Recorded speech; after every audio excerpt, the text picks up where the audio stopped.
Hey guys, welcome back to Yoke. I'm Steve. Steve? Paul, you okay? Where did you come from? We're doing Yoke, man, number 42. I was asleep in bed a minute ago. You've been here for like the last hour. I've spent like 48 hours benchmarking graphics cards, Steve. That's impressive. You look like a graphics card, Steve. I look like a graphics Actually, card? if I never see another 750 or 750 Ti in my life, I'll probably be happy about it. We can do that. Okay. Another huge security breach took place over the past weekend as hackers attacked the popular crowdfunding website Kickstarter. They successfully made off with vital user data, including email and mailing addresses, phone numbers, and encrypted passwords. With all the good that Kickstarter has done, it's unfortunate to say the least that they were the target of a cyber attack. But as we all know, in the wild west that is the internet, no site is considered sacred. Even charities have to deal with constant security threats and DDoS attacks.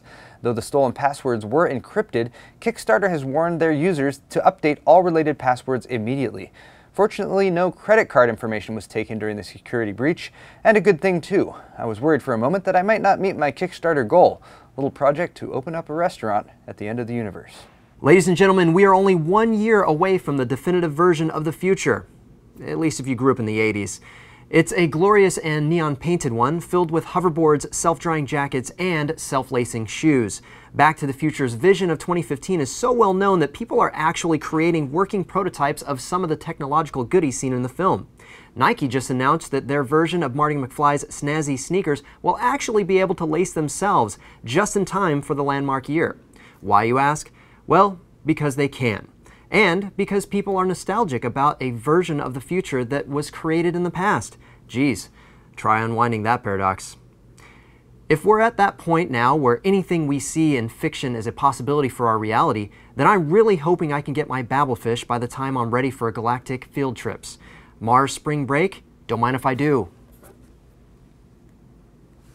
Siri, remind me to bring a towel on January 1st, 2015. Steve, I'm sorry, but I can't do that right now.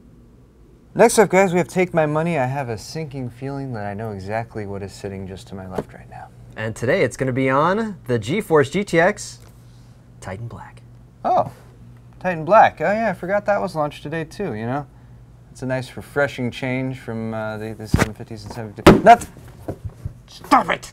Oh baby, when I'm near you, I get these urges. And I just want to touch you, baby. I want to run my hands all over your body. Top to bottom. Spend a few hours somewhere in between. You know, I've got two things on my mind. You and me. Impressed? I thought it was pretty cool. Thought it was going to be more black. Speaking of security, in the wake of all these massive cyber attacks on Target, Kickstarter, and other venerable institutions, it might be time to rethink how we view password security as a whole. A simple string of alphanumerics is not nearly enough in most situations, and once you do get an uncrackable password memorized, it's guaranteed that you'll be forced to change it to some new indecipherable combination of special characters within a few days. That's why ZSS Research in the United Arab Emirates has proposed a new method for personal security, geographical locations. The idea is that a person is more likely to remember a favorite or sentimental place than a word and/or number sequence. The user could select any point of interest on a map, right down to a favorite tree or burger joint, and the geospecific information would be pulled from the map and hashed together to create a user-specific password. This can be done each time the user picks something else on the map, effectively creating a new, completely different password each time. This new method would make passwords easy to remember and hard to predict for would-be hackers. Personally, I'm happy to report on any advances in thwarting potential ne'er-do-wells of the interwebs, but I'm also hoping they widen the scope of potential locations to include the entire galaxy.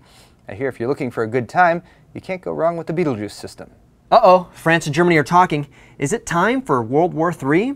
Actually, we should probably let this one stew for a bit. You know, just test the waters. Don't want to rush into anything. At least until it looks like they might end up obliterating each other. And then we'll jump in at the last moment and be the hero.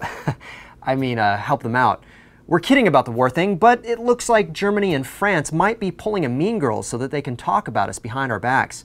They want to develop a communication network that would block out the US entirely.